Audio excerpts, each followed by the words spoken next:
Assalamualaikum warahmatullahi wabarakatuh. Halo teman-teman semua. Perkenalkan, saya Nabila Mikelia dengan NIM 21011105040 dari Prodi Pendidikan Matematika Fakultas Keguruan dan Ilmu Pendidikan Universitas Muhammadiyah Profesor Dr. Hamka. Nah, teman-teman semua, kali ini kita akan membahas tentang hal-hal yang harus dimiliki oleh seorang pengusaha atau entrepreneur. Nah, gimana sih penjelasannya? Simak videonya sampai akhir ya. Oke teman-teman, judul pembahasan yang akan saya bahas kali ini adalah tentang hal-hal yang harus dimiliki oleh seorang pengusaha atau entrepreneur.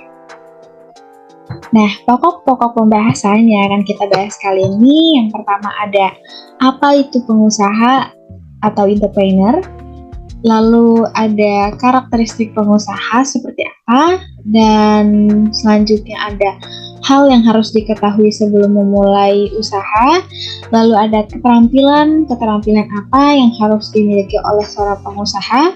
Selanjutnya ada faktor apa saja yang dapat mempengaruhi usaha. Lalu yang terakhir saya akan memaparkan nantinya salah satu contoh pengusaha atau entrepreneur yang ada di Indonesia. Nah, kita masuk ke pokok pembahasan yang pertama, yaitu apa itu pengusaha atau entrepreneur.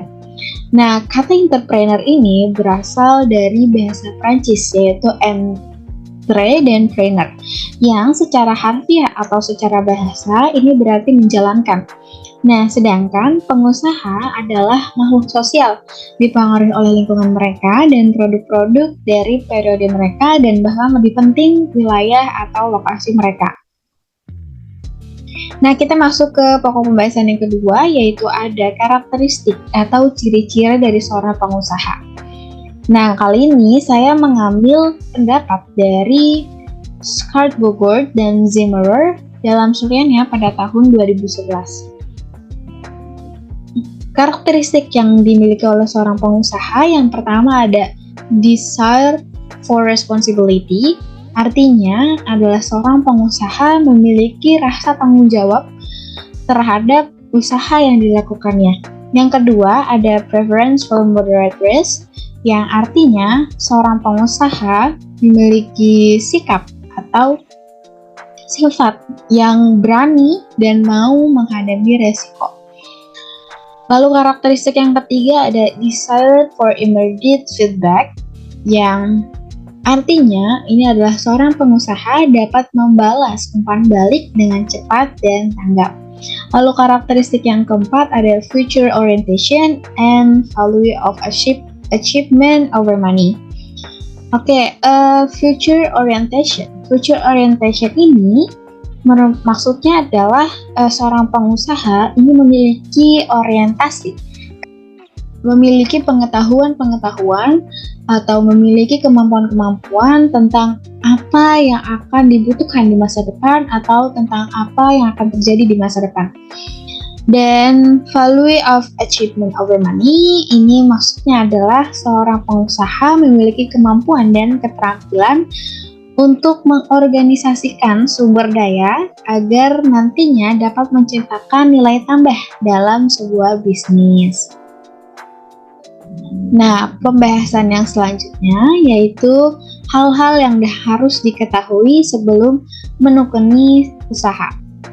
Yang pertama adalah menyiapkan nyali. Nah, tentu dalam hal memulai bisnis atau usaha yang harus kita butuhkan adalah sebuah nyali untuk menghadapi kegagalan. Of course, gak semua usaha yang kita lakukan ini pasti akan sukses. Tentu tidak. Pasti ada titik di mana kita mengalami kegagalan. Dan seorang pengusaha harus memiliki nyali untuk menghadapi kegagalan tersebut. Nah, jangan sampai kegagalan yang menghampiri itu dapat membuat bisnis kita jadi berantakan. Karena sesungguhnya mereka atau pengusaha yang gagal ini adalah karena ia berhenti mencoba dan berhenti berusaha. Oleh karena itu, di dunia bisnis yang dibutuhkan oleh seorang pengusaha pertama kali adalah nyali dan kebenaran untuk mencoba dan berusaha. Nah, kedua hal itulah yang dapat menentukan kesuksesan dalam memulai bisnis. Nah, selanjutnya yaitu ada mencintai bidang usaha yang dilakukan. Tentu dalam memulai dunia usaha, kita tidak boleh melakukannya dengan setengah hati, kayak mau gak mau, dan tentu jangan pernah kita memprioritaskan terjun ke dunia bisnis ini hanya untuk uang, hanya untuk mencari uang, hanya untuk mencari keuntungan. Namun, kita juga harus melakukannya dengan sepenuh hati, dengan sepenuh niat, sehingga nantinya keberhasilannya akan didapat. Ini tentu akan menghampiri kita. Nah, selanjutnya adalah memiliki daya juang yang tinggi. Nah, tentu seorang pengusaha harus memiliki daya juang yang tinggi, karena nantinya ini dapat memudahkan kita untuk meraih kesuksesan. Nah, jadi intinya adalah keberhasilan dalam sebuah bisnis ini memang sangat ditentukan oleh semangat kewirausahaan, semangat dalam berusaha, semangat dalam membuka usaha kita yang tinggi. Nah, dalam menjalankan usaha pun, kita harus memiliki sifat berani mencoba dan tidak mudah berputus asa. Bahkan, kita sebagai pengusaha atau Anda sebagai pengusaha nantinya harus tetap memiliki semangat kewirausahaan atau daya juang yang tinggi dalam usaha meskipun berada dalam masa kritis. Selanjutnya yang keempat itu ada berpikir positif. Nah, sebagai seorang pengusaha tentunya ditekankan atau diharuskan untuk memiliki pikiran positif dan menjauhkan diri dari pikiran negatif, apalagi sampai dengan putus asa. Lalu yang kelima ada terfokus. Nah, fokus ini merupakan salah satu hal yang paling penting di dalam dunia usaha. Karena ketika kita memusatkan perhatian dan tenaga kita untuk meraih keberhasilan dalam usaha, ini tentunya dapat terwujud. Selanjutnya yaitu yang keenam ada kekuatan tim SDM atau sumber daya manusia yang solid. Nah, ini merupakan salah satu hal penting lainnya dalam mencapai sebuah keberhasilan dalam usaha, yaitu dengan adanya kekuatan tim sumber daya manusia yang solid. Terutama ketika kita sedang dalam melakukan pengembangan usaha, tim SDM atau tim sumber daya manusia yang kuat inilah yang akan mampu membawa bisnis ke dalam puncak keberhasilan. Nah, lalu apa aja sih skill-skill yang harus dimiliki oleh seorang pengusaha? Nah, menurut Ronald J. Ebert dalam Suryana pada tahun 2001 menyatakan bahwa efektivitas wirausahawan tergantung pada keterampilan dan kemampuan. Nah, keterampilan dasar manajemen atau basic management skill ini meliputi yang pertama ada technical skill, yaitu adalah keterampilan yang diperlukan untuk melakukan tugas-tugas khusus seperti tugas-tugas sekretaris, akuntan, auditor, dan ahli gambar. Skill yang kedua adalah human relations skill, yaitu sebuah keterampilan untuk memahami, mengerti, berkomunikasi, dan berelasi dengan orang lain dalam sebuah organisasi. Lalu skill yang ketiga ada conceptual skill. Nah, conceptual skill ini maksudnya adalah keterampilan atau kemampuan personal seorang pengusaha yang berpikir abstrak. Untuk nantinya dia harus mampu mendiagnosis dan mampu menganalisis situasi yang berbeda dengan melihat situasi di luar. Nah, keterampilan konseptual ini sangat penting, tentu karena nantinya keterampilan ini dapat memperoleh peluang pasar baru dan menghadapi tantangan. Skill yang keempat yaitu ada decision making skill. Ini maksudnya adalah keterampilan untuk merumuskan masalah dan memilih cara bertindak yang terbaik untuk memecahkan masalah tersebut. Dan skill yang terakhir yaitu ada time management skill, yang maksudnya adalah keterampilan seorang pengusaha dalam menggunakan dan mengatur waktu seproduktif mungkin. Nah, selanjutnya, faktor-faktor apa aja sih yang dapat mempengaruhi pendapatan dalam usaha? Yang pertama adalah modal usaha.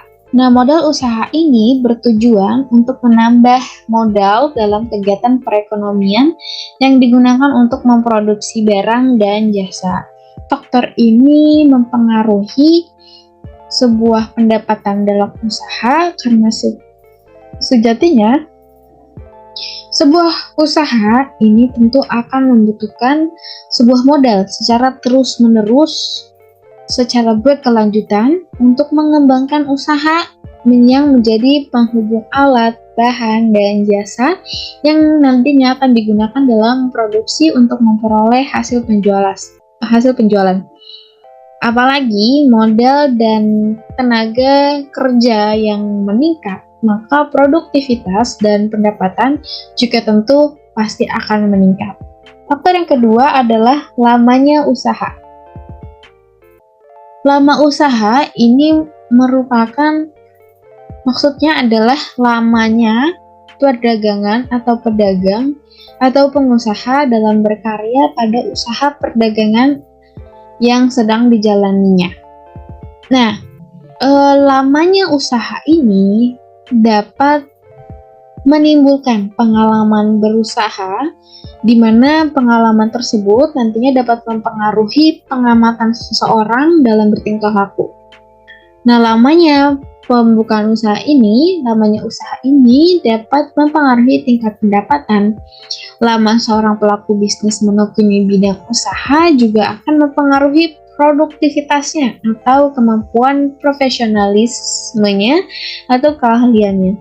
Sehingga lamanya usaha ini akan dapat menambah efisiensi dan mampu menekan biaya produksi lebih kecil daripada hasil penjualan. Tentu semakin lama menekuni bidang usaha perdagangan atau bidang usaha ini, nantinya akan makin meningkatkan pengetahuan tentang selera atau perilaku konsumen yang dimiliki. Nah, faktor yang ketiga ada sikap kewirausahaan. Nah, sikap kewirausahaan ini artinya adalah kesiapan seseorang untuk merespon secara konsisten terhadap ciri-ciri atau karakteristik yang dimiliki oleh seorang wirausahaan, yaitu seperti percaya diri, berorientasi pada tugas dan hasil, pengambilan risiko dan suka tantangan, kepemimpinan, keorisinilan, dan berorientasi ke masa depan. Nah, dari sikap kewirausahaan ini tentunya nanti akan dapat menunjukkan kemampuan seseorang dalam mengelola sebuah usaha. Nah, selanjutnya ini ada salah satu tokoh pengusaha atau entrepreneur yang ada di Indonesia, yaitu Dr. Tirta. Beliau dengan nama lengkap yaitu Tirta Mandirahudi yang lahir di Surakarta. Nah, tidak hanya berprofesi sebagai dokter dan influencer, beliau ini juga berprofesi sebagai pengusaha sukses yang menekuni bisnis laundry sepatu. Bisnis ini bernama Sus and Care yang saat ini sudah memiliki lebih dari 35 workshop yang tersebar di 20 kota di Indonesia. Nah, selanjutnya adalah kenapa sih beliau ini memilih usaha laundry sepatu?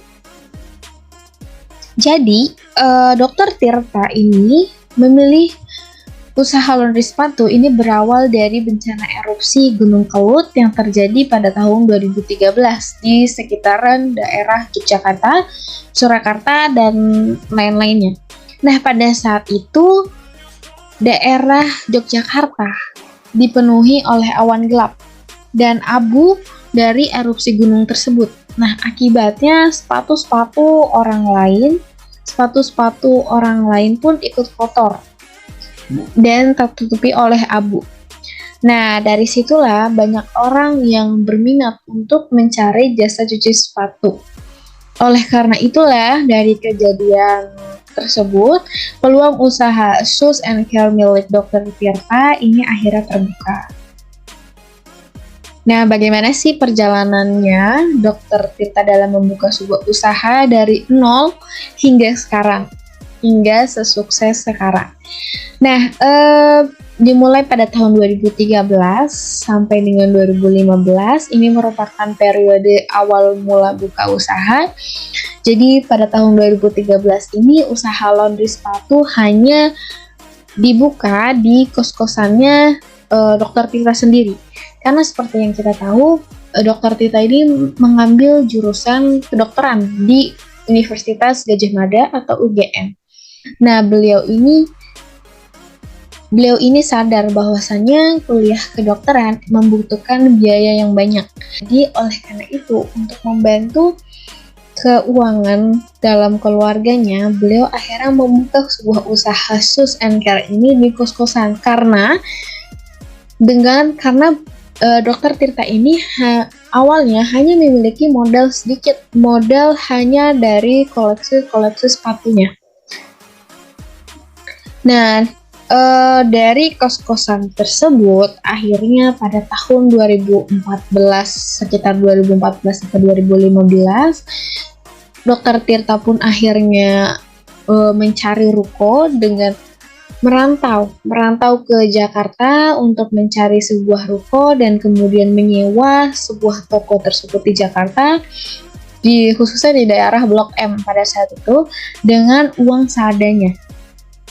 Jadi di mana pada saat itu Dr. Tirta sudah memiliki toko, tapi beliau tidak memiliki uang yang banyak. Akhirnya beliau tidur pun di kos-kosan, tidur pun di ruko tersebut. Lalu ruko tersebut juga masih bisa dibilang tidak selayaknya toko bagus gitu. Kayak untuk merenovasi ruko tersebut ini sangat lama, karena ya seperti yang kita tahu harga lantai itu mahal, terus mengganti kaca dan lain sebagainya juga mahal. Maka Dr. Tirta ini dengan nekat membuka usaha Sus and Care ini di Jakarta. Lalu selanjutnya pada tahun 2016 sampai dengan 2018 ini usaha Sus and Care mulai semakin berkembang, yaitu pada sekitar tahun 2018 usaha ini sudah semakin dikenal banyak orang, bahkan sampai diundang dalam wawancara media koran. Nah, selanjutnya pada akhirnya tahun 2019 hingga sekarang, usaha yang dimiliki oleh Sus and Care ini berkembang sampai ke luar negeri. Yang pelanggannya itu tidak hanya dari Indonesia, teman-teman, namun juga berdatangan dari negara lain yang digadang-gadang atau yang diperkirakan omsetnya Dr. Tirta ini dalam membuka usaha mencapai 2-3 miliar. Wow, sungguh usaha yang sangat sukses bukan? Nah, teman-teman semua, dari kisah yang sangat inspiratif dari Dr. Tirta ini tentu bisa kita ambil hikmahnya, bisa kita ambil pelajarannya, bahwa seorang pengusaha itu tentu harus memiliki sebuah nyali, sebuah resiko, atau sebuah nyali untuk menghadapi kegagalan, sebuah sikap berani mengambil resiko, sebuah tekad untuk mengembangkan usahanya. Nah, itu teman-teman penjelasan yang saya dapat sampaikan kali ini. Kalau ada pertanyaan atau lain atau tanggapan, bisa menghubungi saya di sini ada email, ada Instagram saya, ada WhatsApp saya. Silahkan kalau ada pertanyaan atau ada sebuah kritik, silahkan menghubungi saya. Terima kasih. Nah, itu dia penjelasan ya teman-teman. Sekarang jadi paham kan apa aja sih hal-hal yang harus dimiliki oleh seorang pengusaha atau entrepreneur. Semoga ilmu yang saya sampaikan ini bermanfaat dan dapat diamalkan dalam kegiatan sehari-hari. Kurang lebihnya mohon maaf. Billahi taufiq wal hidayah. Wassalamualaikum warahmatullahi wabarakatuh. Sampai berjumpa lagi.